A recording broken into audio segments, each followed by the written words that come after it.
CCTV ধরালো মহিলাদের অন্তর্বাস চোরকে গাছে বেঁধে চলল কিলচর জুতোর বাড়ি। এটা খুব একটা অস্বাভাবিক দৃশ্য নয় এই দেশে, কিন্তু চোরের আসল পরিচয়টা শুনলে নির্ঘাত অবাক হবেন। এই অন্তর্বাস চোর আসলে পেশায় প্রাথমিক শিক্ষক। এমনও হয়। আলিপুরদুয়ার শহরের লোহারপুল এলাকার ঘটনা। অভিযোগ, প্রথম দফা চুরির ঘটনা ঘটে গত শনিবার। রীতিমতো বাইকে চেপে এসে গৃহস্থ বাড়িতে ঢুকে ওই প্রাথমিক শিক্ষক বারান্দায় শুকোতে দেওয়া মহিলাদের অন্তর্বাস চুরি করেন। বাড়িতে লাগানো সিসিটিভি দেখে পুরো বিষয়টি বুঝতে পারেন বাড়ির লোক। মধ্যখানে আরও একবার হানা অন্তর্বাস চোর প্রাথমিক শিক্ষকের, কিন্তু এলাকার মানুষের তাড়া খেয়ে পালায়। অন্তর্বাস চুরির উদ্দেশ্যে এরপর বৃহস্পতিবার সন্ধে ফের হানা দেয় ওই প্রাথমিক শিক্ষক। সেই সময় তাকে ধরে ফেলে শুরু হয় উত্তম মধ্যম।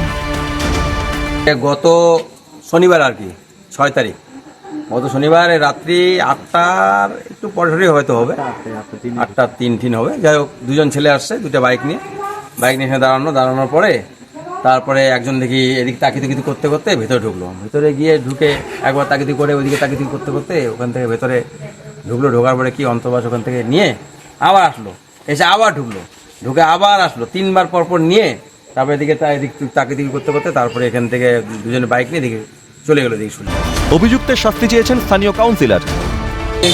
ওনাকে স্কুল শিক্ষক, তারপরে তো পুলিশ এসেছিল, পুলিশ এসে পুলিশ নিয়ে গেল। আমরা পুলিশকে বললাম যে সঠিক তদন্ত করে ও যদি দোষী হয় তাহলে ওর পানিশমেন্টের ব্যবস্থা করা হোক। অভিযুক্ত প্রাথমিক শিক্ষককে পুলিশের হাতে তুলে দেওয়া হয়েছে। বিশ্বজিৎ চক্রবর্তীর রিপোর্ট, ক্যালকাটা নিউজ।